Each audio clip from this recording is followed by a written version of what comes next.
Welcome, everyone, to day 3 of the 2023 Emerging Scholars Symposium, a partnership brought to you specifically by the Roosevelt, Truman, and Eisenhower Presidential Libraries, and more generally from the National Archives and Records Administration, of which the Presidential Libraries are an important part.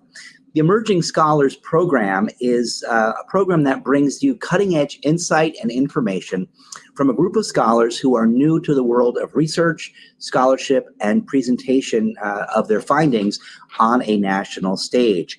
So we're really getting in on the ground floor of the research that these scholars are working on. I'm Jeff Urban. I'm with the Roosevelt Presidential Library and Museum in Hyde Park, New York. I'll be your host and moderator.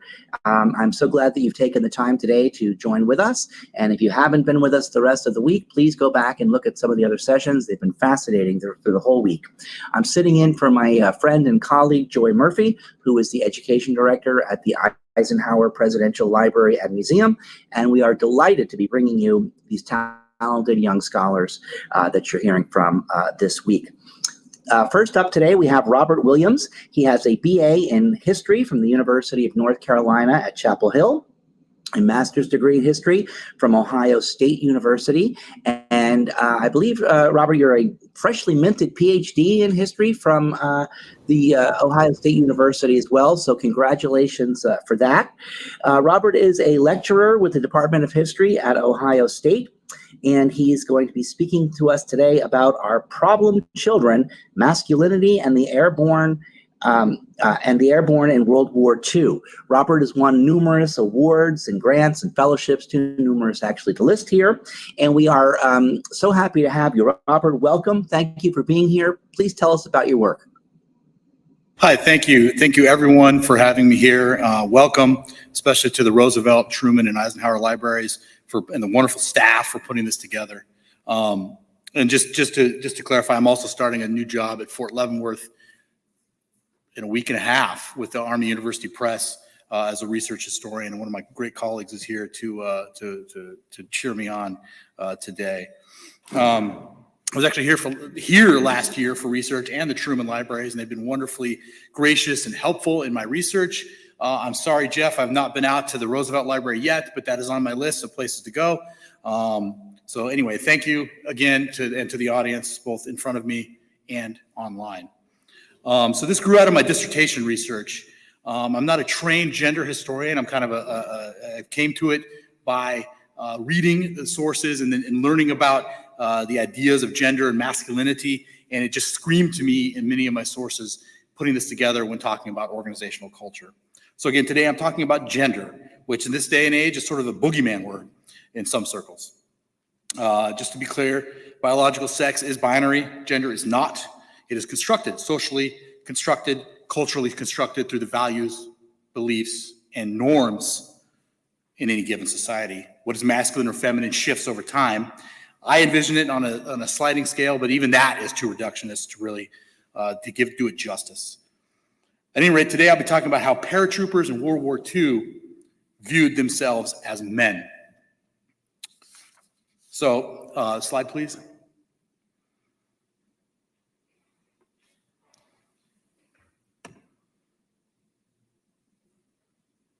Thank you. So on Friday, August 3rd, 1945, two young women were walking down the street in Poitiers, France, and were approached by a couple of American GIs, a couple of paratroopers from the 101st Airborne Division in a Jeep.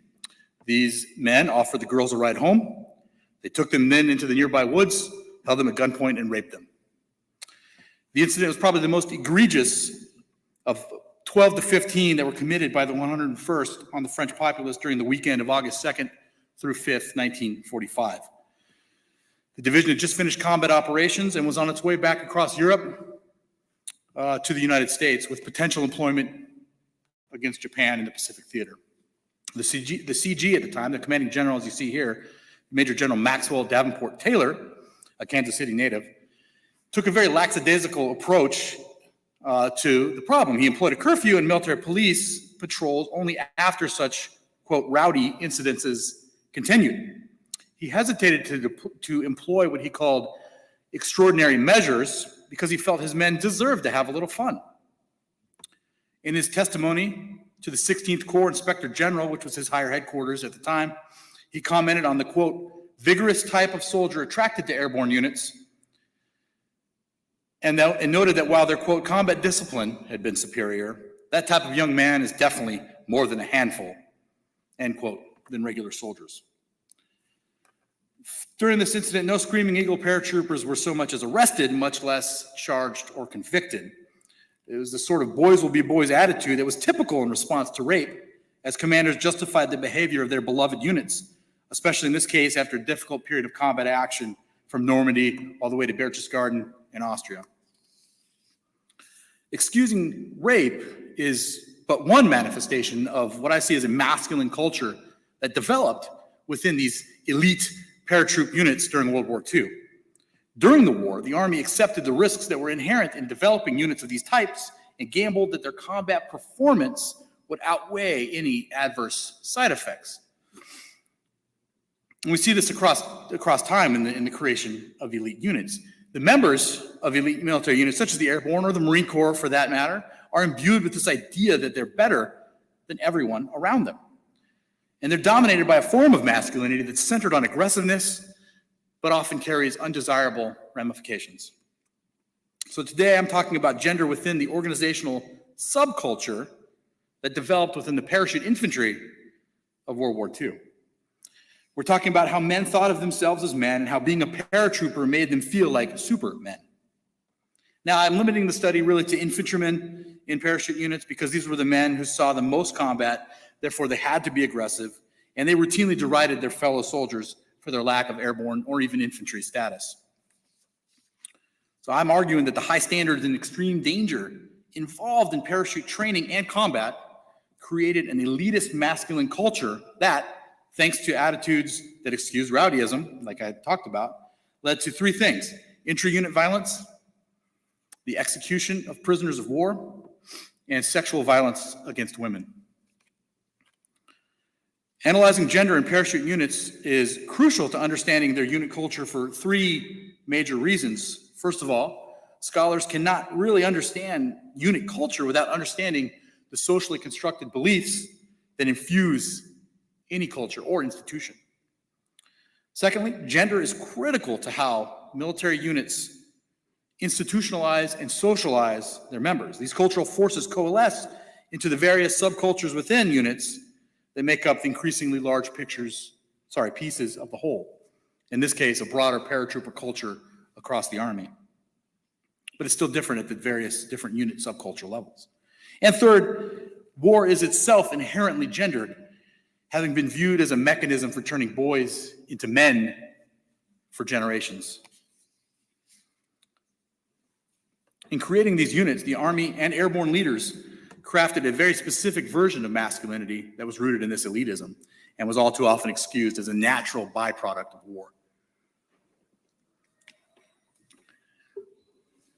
So, like I said, I'm going to talk today about how this was formed and how it related to how paratroopers related their ideas of masculinity to fellow Americans, American service members, prisoners of war, and civilian women.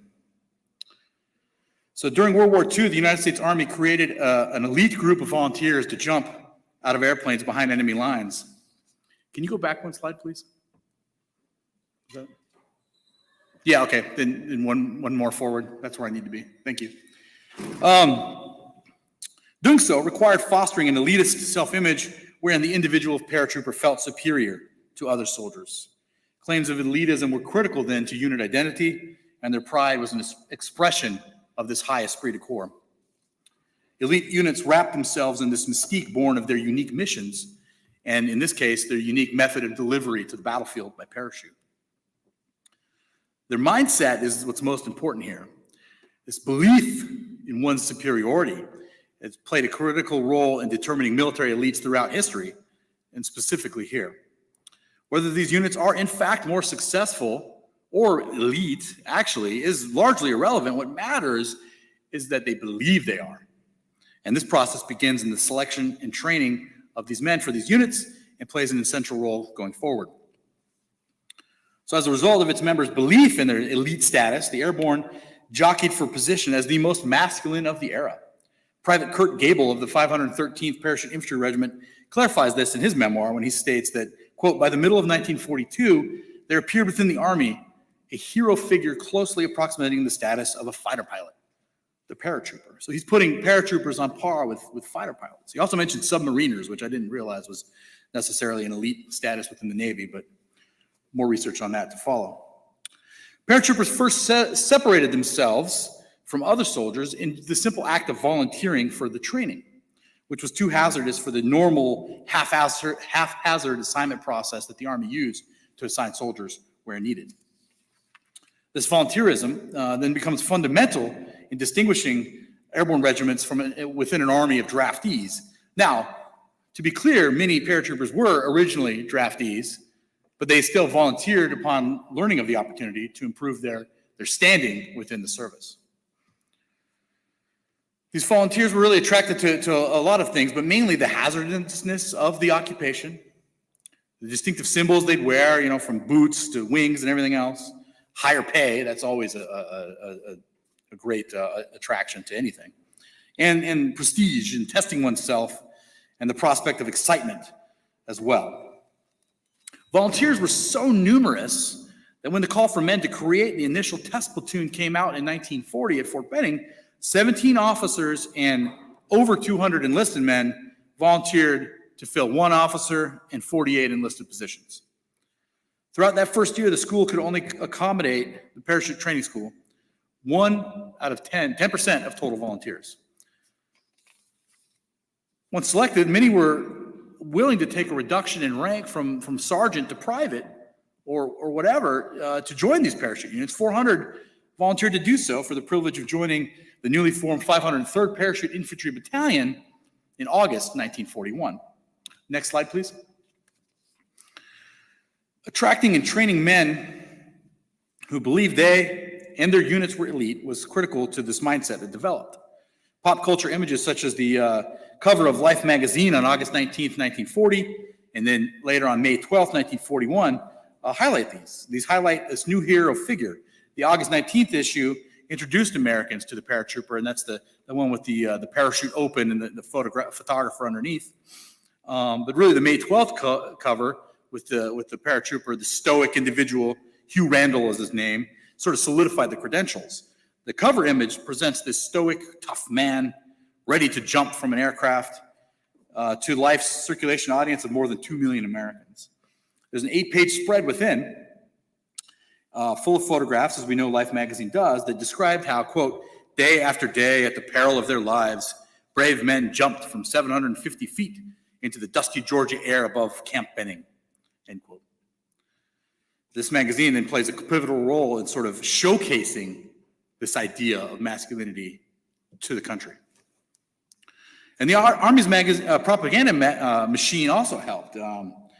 They helped produce a film called Parachute Battalion, which portrayed airborne service as dangerous and only fit for the toughest men. This came out in 1941.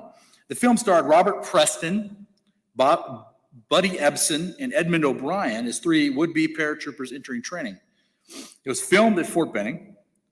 The film cast famous paratroopers, including the, quote, father of the Airborne, Colonel William C. Lee, and Captain William P. Yarborough, who designed the jump wings and later some SF Special Forces gear as well.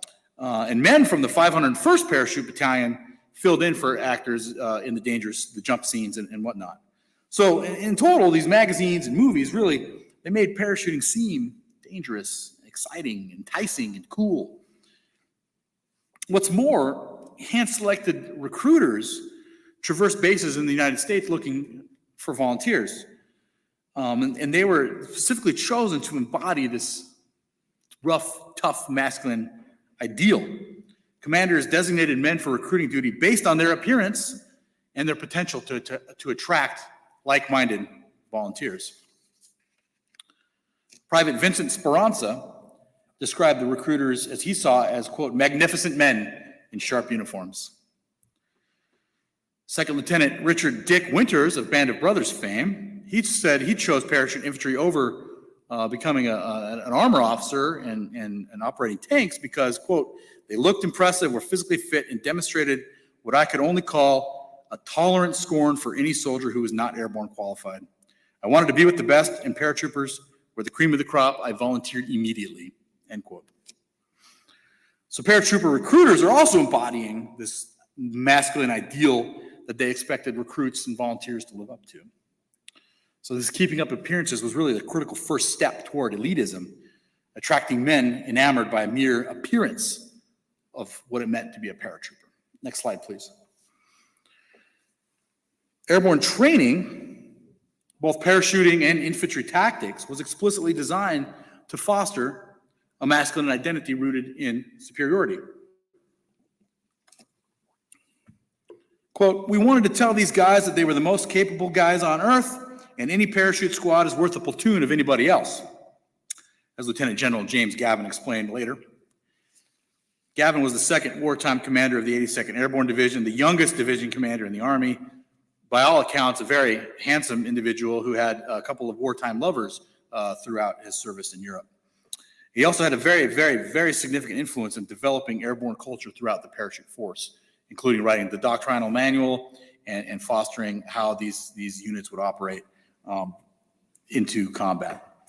He was also on Eisenhower's planning staff for Normandy in early 44. He intended to make the individual paratrooper believe he was better than the average soldier and that there was nothing too good for the airborne trooper. These paratroopers then bought into this idea of superiority. They scorned those not part of their group.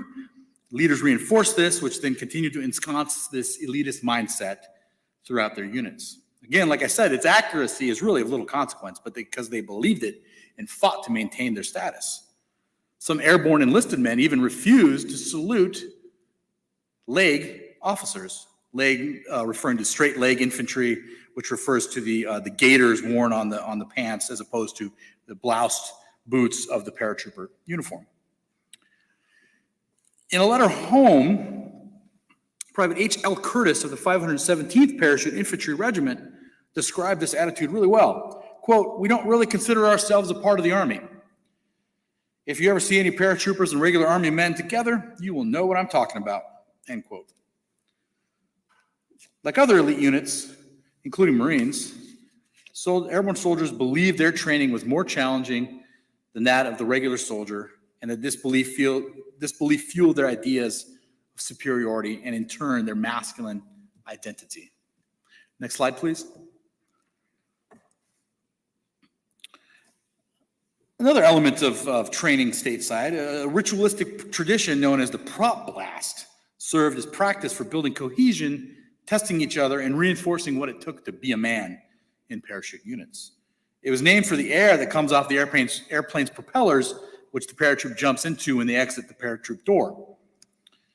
The 501st Parachute Infantry Battalion inaugurates this. It was commanded by Major William M. Bud Miley and held the first such ceremony, beginning with the battalion commander, Miley, and then in descending rank order, each blastee, the officers of the unit, would climb into a chair.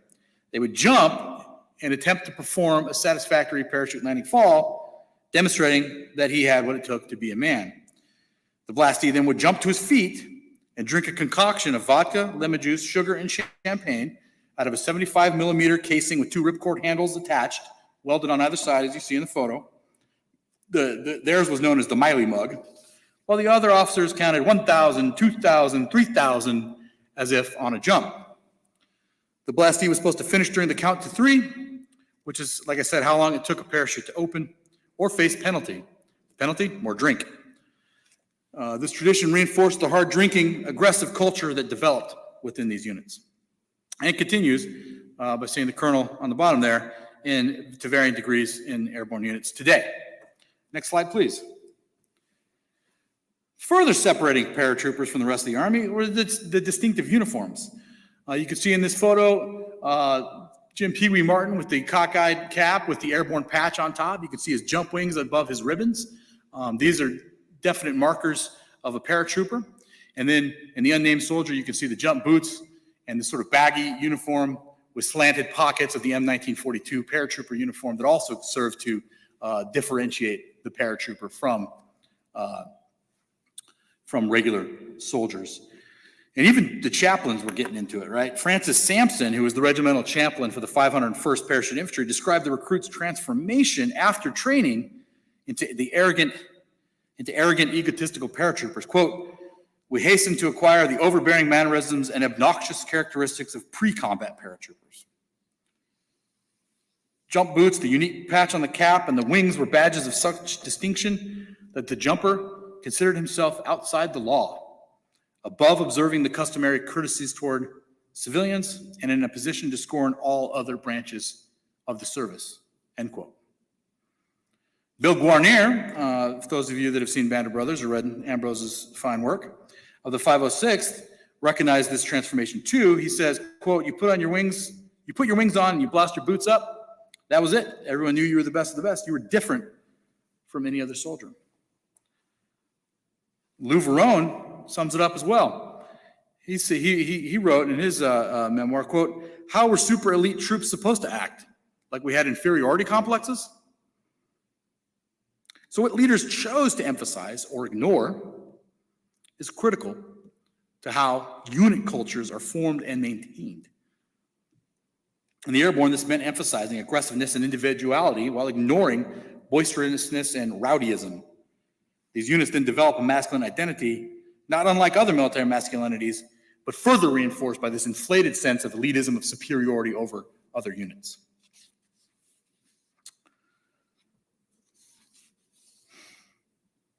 So this idea of masculinity then has some nefarious effects that we'll get into now. Vocation and trade tend to define people's behavior.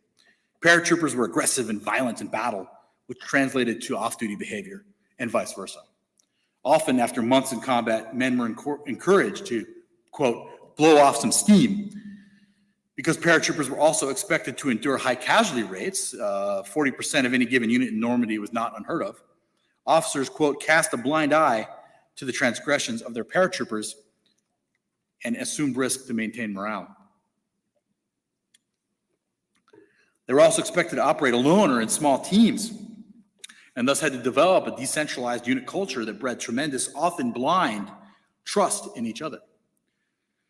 As Major General Taylor suggested in his testimony concerning the misbehavior of his men, excusing them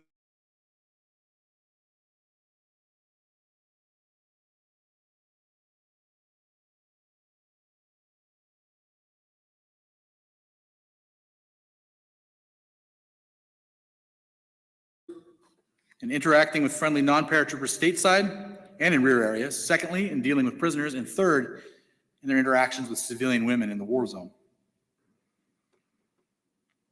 The elitist masculine identity that developed allowed and even encouraged aggressive behavior in all facets of the war. Next slide, please. Phoenix City,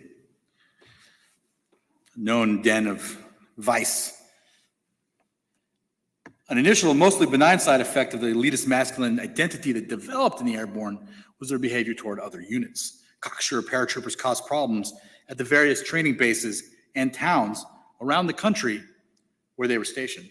Fights broke out in places like Columbus, Georgia, Fayetteville, North Carolina, and Phoenix City, Alabama, which is just west of Columbus and across the Chattahoochee River, between paratroopers and the myriad non-paratroopers around the base. One famous fight broke out between Jim Gavin's 505th and General Patton's 2nd Armored Division men that were both stationed at Benning, and Gavin marched his men from jail back to base. More brawling ensued whenever a military policeman arrested a paratrooper for being drunk, out of uniform, fighting, or destroying private property in an off-post bar. Quote, the guys would fight at the drop of a hat. It was their way of having fun, noted one member of the famous Filthy 13 demolition squad that inspired the 1967 film The Dirty Dozen. Even the Army's highest level commanders noticed the arrogance and unruly behavior of parachute regiments. At a Washington press conference on paratroopers, Lieutenant General Leslie J. McNair, commander of Army Ground Forces, remarked, quote, they, the paratroopers, are our problem children. They make a lot of money and they know they're good. This makes them a little temperamental, but they're great soldiers, end quote. While children is really a demasculinized phrase, suggesting they have yet to reach manhood, in this case, it represents a sort of tacit approval given to the rowdy behavior of these paratroopers. Gavin agreed. He learned that it was better to live with the problem and learn to tolerate it, learn to tolerate a certain amount of misbehavior, but have guys who were really capable fighters, confident and proud.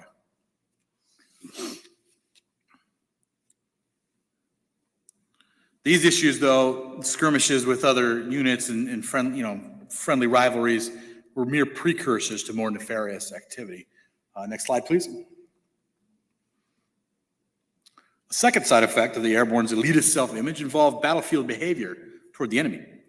Army leaders tended to view war crimes as a price of victory, much like excusing rowdyism as a byproduct of elite units. The idea that it will not be entirely prevented, that it was impossible.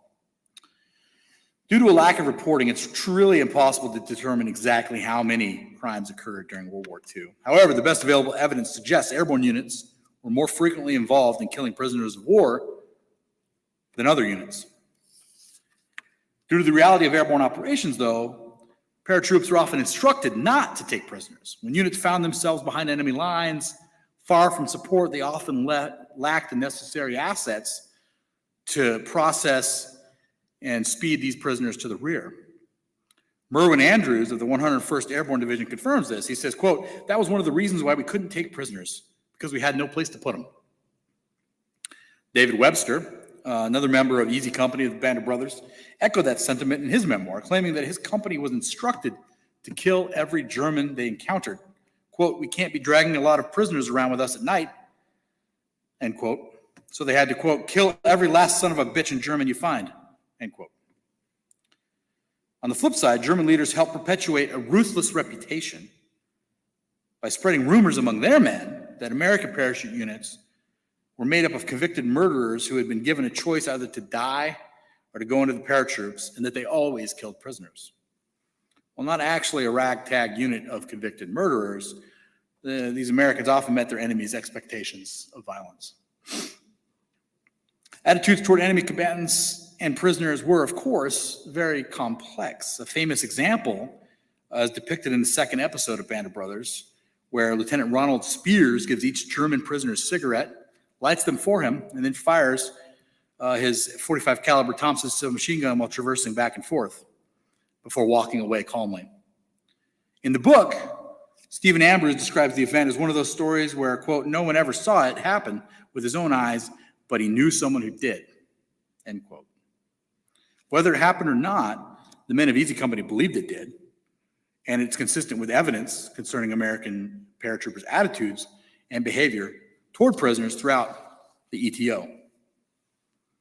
War crimes involving prisoners were an inevitable consequence of airborne warfare because of their unique method of entry and total reliance on outside support to handle outside support units to handle prisoners.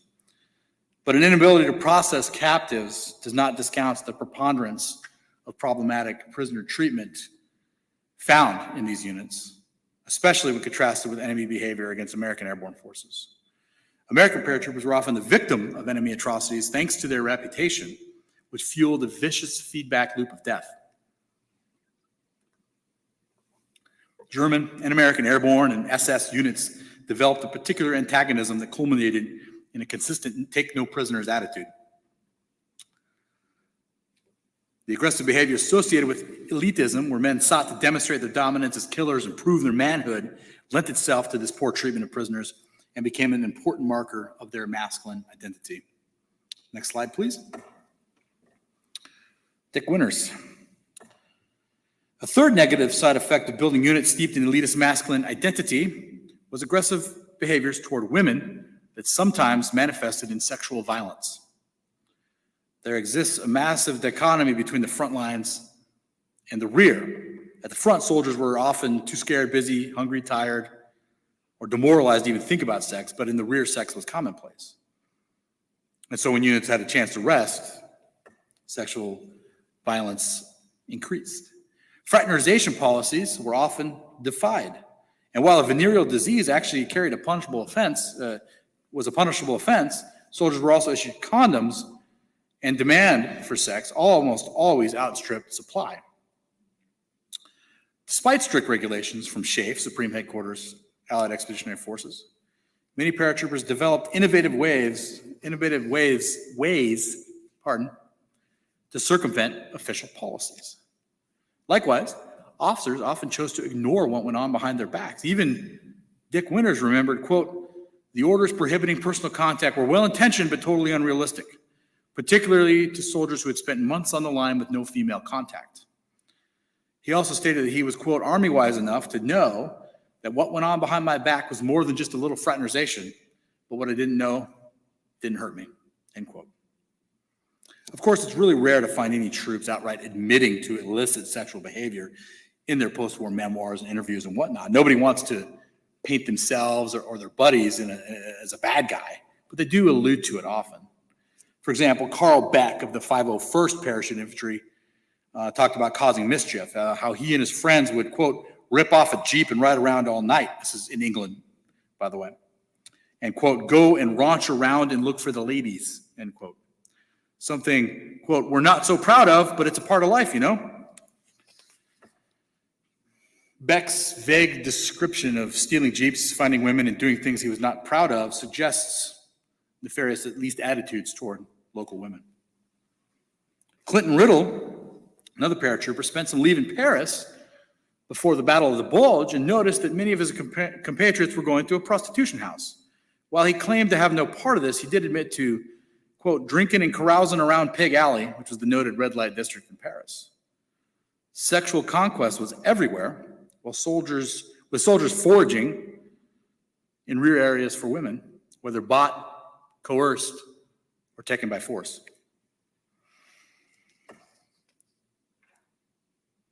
The incident I described at the very beginning of this talk, however, is really kind of representative of most rape cases in Europe. After a rape occurred, the soldiers' command often dismissed it. Very few men were brought to trial. Those crimes that were brought to trial were often dismissed as an inevitable consequence of an elite unit thrust into a difficult scenario. Likewise, sources for rape crimes in the European theater are limited, and finding criminal activity broken down by unit is really next to impossible. Because the rapists were often not tried, their crimes remain hidden in part of the silence of the archives. Next slide, please. So the 101st rape that I described at the beginning is especially egregious. The two victims were 12 and 17 years old. But it was hardly the only rape committed by Screaming Eagle paratroopers. During that stay in Auxerre in the summer of '45, the very first week of August, paratroopers from the division committed four reported rapes. The list includes the violent assault of a police officer's wife on the night of September 12th, where a drunken paratrooper knocked the woman out with a rock, raped her in an alley, left her bleeding on the ground. An attack on a resistance fighter's widow, while the rapist's buddy stole 500 francs from her fiancé. And in another instance, military police actually witnessed the attack, only for the soldier to run off, never to be identified. These rapes occurred alongside more than 30 other incidents of fighting and other non-sexual violent behavior. The division IG, Inspector General, said it was, quote, "really just a case of soldiers blowing off a little steam," end quote. The theater level IG report, however, blamed the misconduct on the division's provost marshal and division leadership, including Taylor, and accused them of being, quote, "unable to control the soldiers under their authority," and instead dismissing the troops' behavior as trivial misconduct, chalked up to rowdyism. This lackadaisical attitude from division leaders, alongside an unstated assumption that their elite status had earned them the right to be excused from basic norms of behavior and morality, fostered an environment that made these rapes not only possible, but likely. Sexual violence was, of course, not the only way paratroopers stood out among other service members in their interactions with the civilian populations across Europe. The historian Robert Fuller notes that parachute regiments set records among U.S. Army units for disrupting French civilian life. But division leaders handle these incidences very differently. When the 82nd Airborne and the 13th Airborne divisions learned of clashes between their men and the French population in roughly the same region, leaders in both divisions immediately took steps to correct unit behavior. The 101st, on the other hand, took no such measures, and as a result, that division soured its reputation with the local French citizens. The greatest travesty according to Fuller, was not the misbehavior, but the phlegmatic response by their commanders. Rather than providing justice to the affected civilians for their men's crimes and acknowledging the systemic problems that may have enabled these crimes, leaders were more interested in protecting the unit's image and therefore blamed bad behavior on a few criminals. Discipline had actually broken down entirely.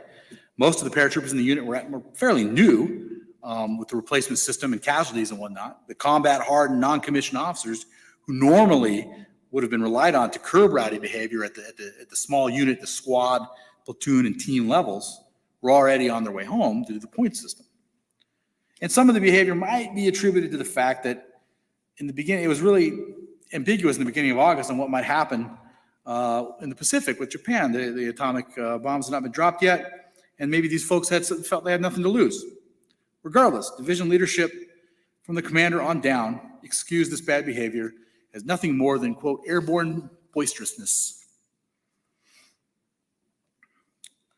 When closely bonded groups, like the parachute regiments of World War II, prioritize attitudes that objectify women, value risk-taking, forcefulness, and sexual promiscuity, rape becomes more likely. Masculinity, then, that's bound in this dominance on the battlefield, assertiveness, aggressiveness, independence, self-sufficiency, and risk-taking were widespread in airborne units. They were instrumental in their operational culture and instrumental in their battlefield performance, but they also correlate with their masculine identity. And the evidence here suggests that correlation between this masculine identity suggests a correlation between their masculine identity of the airborne and these sexual assaults and their behavior in Europe. Next slide, please. The Army wanted to really protect the reputation of its soldiers and the American public by not publicizing these transgressions either. This has led to almost no treatment in popular media.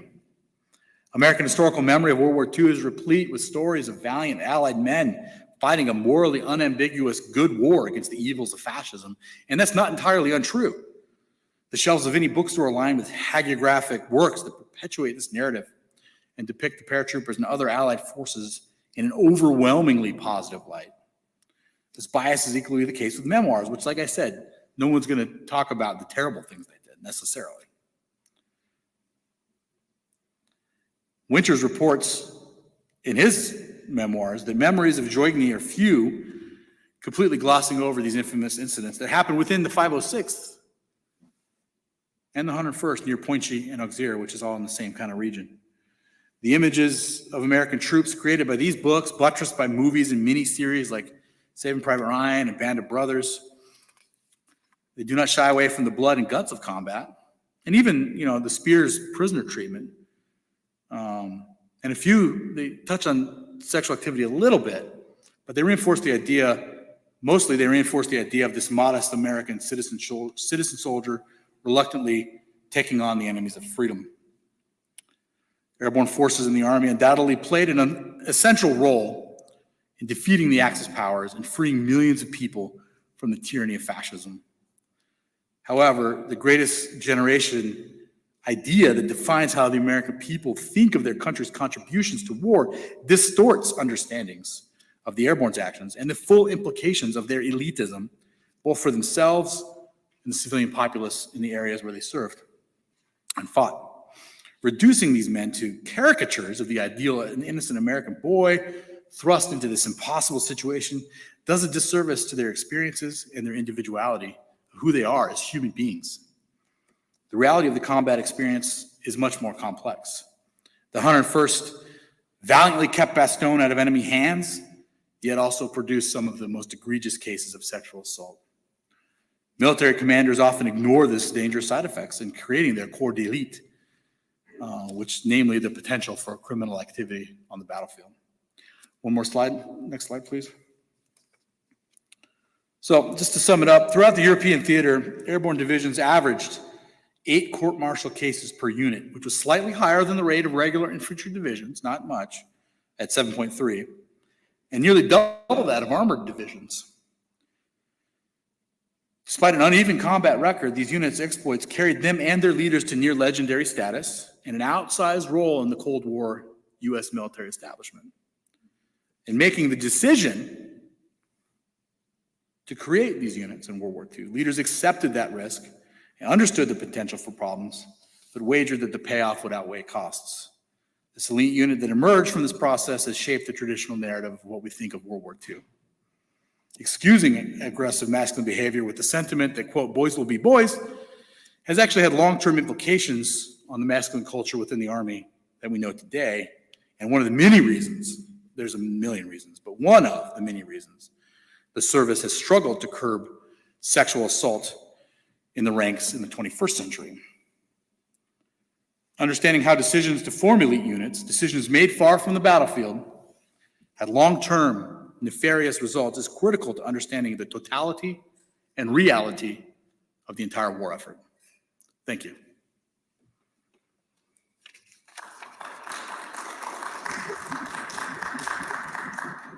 Thank you, Robert. That was very intense and very, very informative. So you said these guys suffered about 40% casualties, and then there was like a point system that rotated folks out as well.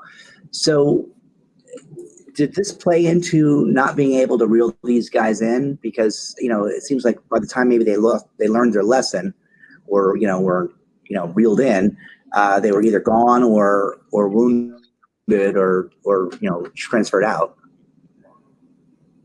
I mean, did that play into the...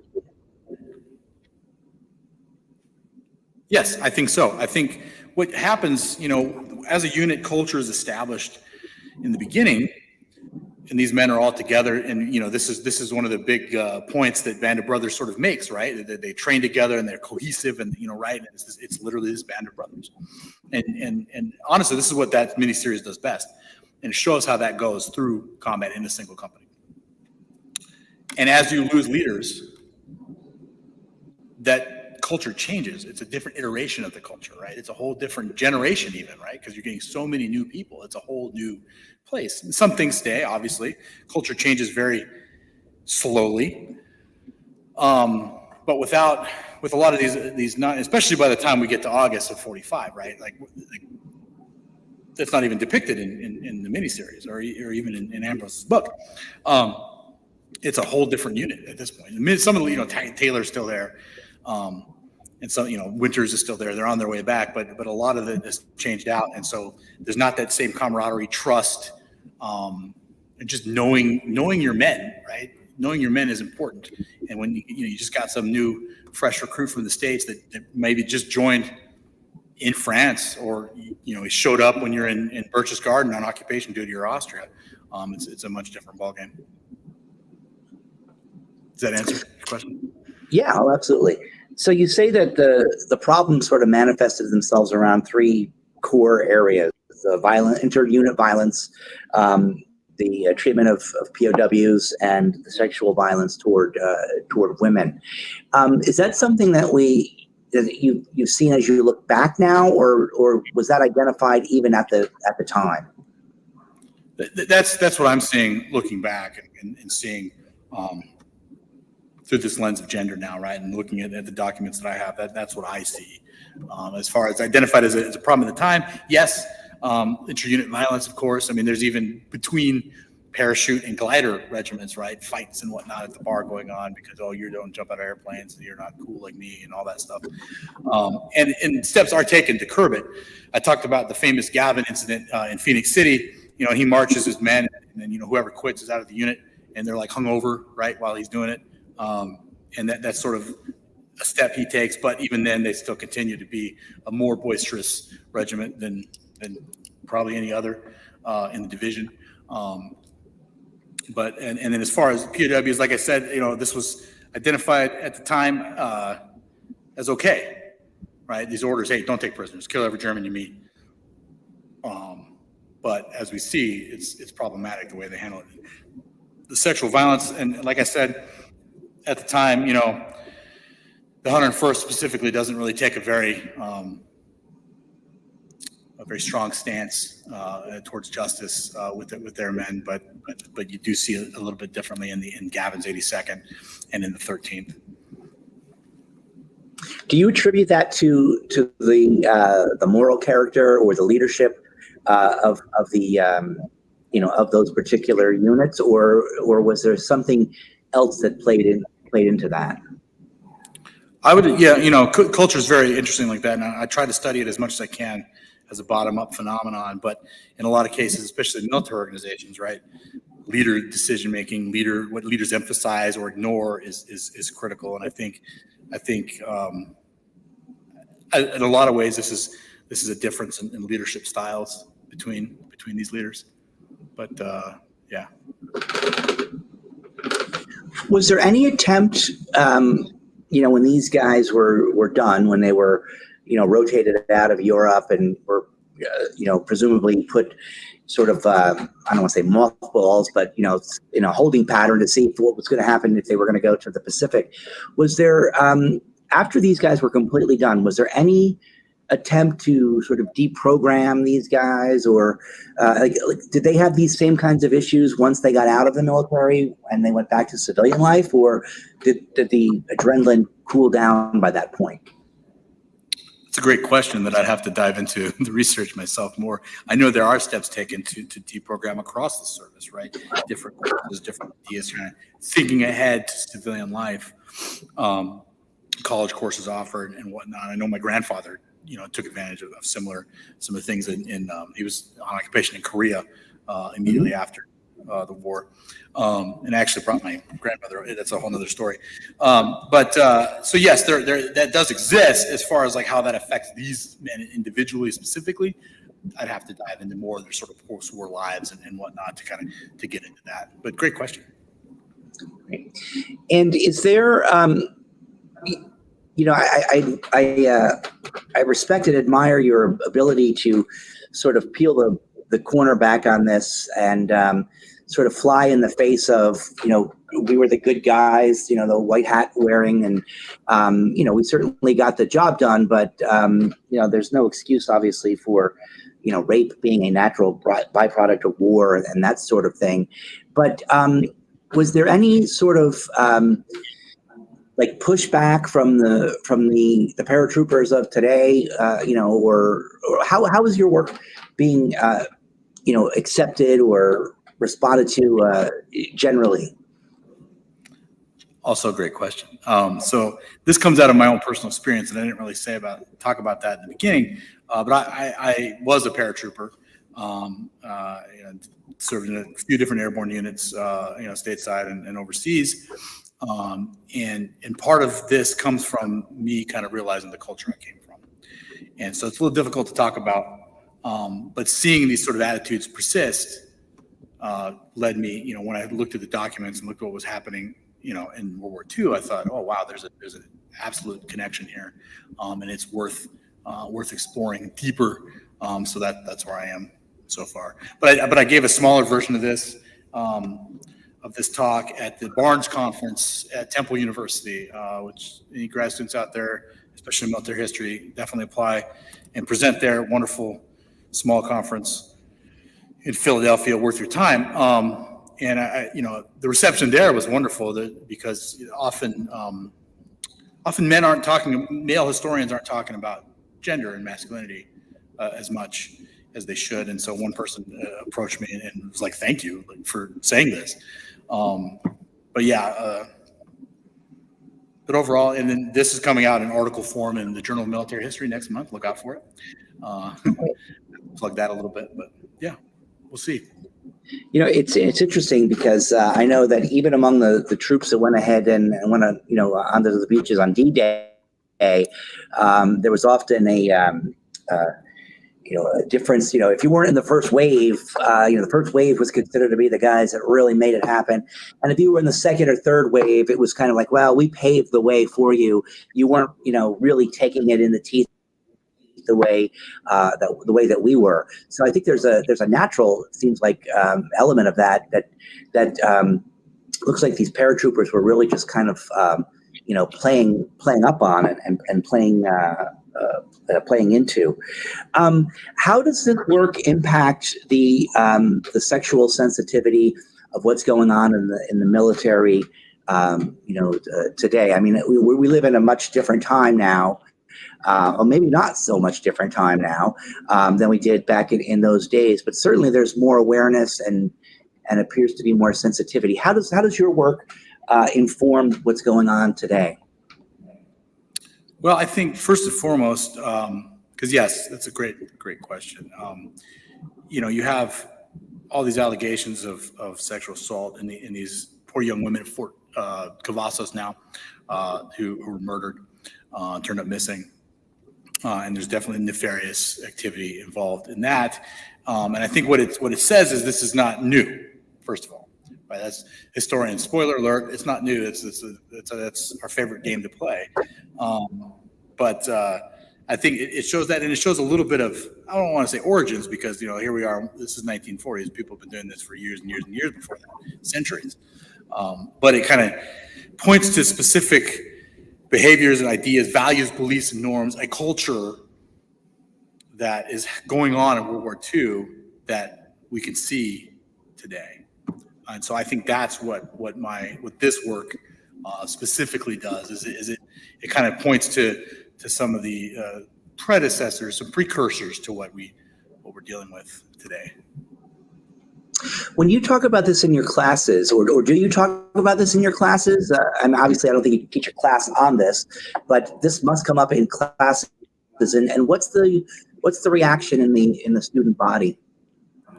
Well, so far I've taught the U.S. survey, and so very briefly, one lecture through World War II, 2 lectures through World War II, right? But I do try to talk about, that the Americans in World War II are human beings with faults, just like human beings today. Sexual assault occurred. War crimes occurred. What's the famous LeMay remark, right? If we had lost, we'd be tried for it. I think it's LeMay. If we lost, we'd be on trial for war crimes because of at least the bombing of Japan, much less everything else. And so I think kind of ensuring people understand that, I think is really important. Just to kind of understand the totality of the experience, right? And the brutality of war for everyone involved, soldiers, civilians on the battlefield, et cetera, and just understanding that as just the reality of the lived human experience of war is the most brutal thing we do, and all these terrible things come with it, in addition to, freeing Europe, right, from tyranny alongside all of our allies, Soviet Union and everybody else. So yeah, I think that's kind of how it's come up as much. It was very lecture based, a survey course, non-majors. So, they didn't want to talk too much in class, but I think it went well. Sure. Great. So, thank you for your work. It's really, it's important. It's eye-opening, and, it's something that really, the greatest generation and that whole thing has really kind of fogged the fact that, there is this sort of thing that goes on in war. There's, a war in itself is ugly, but there's even an ugly side of that as well. So good luck with the rest of your work. But now let's talk a little bit about you. So you've got a new job coming up in, you say, a week and a half? Tell us about that. Yes. On June 20th, I'll start at Army University Press, doing history for the Army. Great. And that's good. And you say that's at Leavenworth? Right, Fort Leavenworth. That's right. Yep. Okay, great. So, what brought you into this? I mean, obviously, you're a career military man. What made you, go into this and then sort of branch into the history and the teaching aspect? Right. That's funny. So when I left the service and I went to complete my bachelor's degree, and I was an enlisted non-commissioned officer, I thought, I'll go teach high school. I'll finish a degree in history, teach high school. It'd be great. I never really thought of being a professional historian until I met a very good friend of mine who also works at Fort Leavenworth, and he was a grad student at UNC at the time, and he had been an NCO, and he was doing a Ph.D. in history, and I thought, oh wait, I can do that, because it just never occurred to me. It seemed something outside of my station in life, and so I decided, I took one course. I signed up as a late 30s undergrad called War in American Society till 1903 at UNC, and I said, this is okay. This is good. I like this.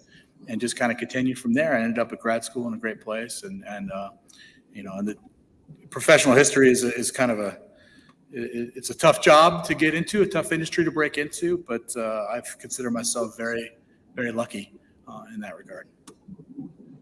Now, when you do your research, I would assume, given the topic, you're looking at the small number of documented cases of abuse, whether it was sexual or violence. So are you looking at like court records, court martial records, or is there? I don't imagine there's much of this in oral history. No, I brought up some of the things that some of the guys will allude to, right? And actually, some of them are from oral history, some from memoir, right? What have you? Winters is from his memoir. But no, a great friend of mine turned me on to some staff judge advocate records at NARA 2. And I would tell you the record group if I could remember off the top of my head. It's in one of the citations. About Taylor, right, and this rape in Point G. And I thought, oh, and this boys will be boys. That's what airborne guys do. And I said, this is good. And so I kind of went down the rabbit hole from there, looking there. And then there's some really great online PDFs of cases in the ETO, like a whole record of cases, and I use that as well. So yeah, of course, like most historians, require some digging. But then my dissertation work and the book I'm working on is about culture in the airborne and what that did for the Army after the war, right? Less gender, more kind of organizational culture, operational culture. And so once I started seeing this, doing my other work on this airborne culture, I was like, oh my gosh, it's totally linked. It's so obvious to me. And then so I started putting it together like this. Okay. You mentioned archives too. You're referring to College Park, Maryland, which is outside of Washington, D.C., obviously, and that's sort of the secondary headquarters of the National Archives, which the presidential libraries are a part of. So I'm really glad to hear that you had good work and good experience with them. Do you think, Rob, that you would be interested or maybe take a look at, you've got this understanding of the airborne elite and the way that these things operated, but you made mention to the fact that this sort of same thing was going on with submariners, and I forget the other group that you had mentioned, but did you ever think of maybe comparing the cultures between the three? Yeah, I think that's definitely an idea for a future project. I know some great historians have done some stuff on fighter pilot culture, or the Marine Corps is always a rich topic for comparison, and other subcultures of the Air Force and the Army, right? Armor, right? Tanks, what are they doing? Cavalry was the corps d'elite in the Army before the paratroops, and in a lot of ways, the paratroops kind of took their mission, and it's in my book, But yeah, I think there's a lot of great ideas for comparative aspects in there, specifically these elite, sub-elite. I use that term like that because, are they? Yes, no. But comparative, these sort of top subcultures, that are elevated within all the different services would be a fantastic idea. Yes. That's great. Could you remind us one more time, you say you have an article coming out. Where is that going to be? And when is that coming out? Oh, yes. This article under this title will be coming out with the Journal of Military History, I think in July, whatever the next issue is. It might be the middle of this month or it might be next month. I'm not entirely certain. Great. Well, that'll give us something to look forward to and in terms of following up. Rob, thanks for sharing your information with us. Thanks for giving us some insight on this, and the best of luck to you in your new job in a couple of weeks. I hope you get a couple of days off before you jump into that. But you seem to be the kind of guy that is just going to jump into it and go. So I appreciate that, and I congratulate you on the new PhD and the new job, and we wish you all the best. Thank you. Thank you very much. And thanks to everyone in the audience. Thank you.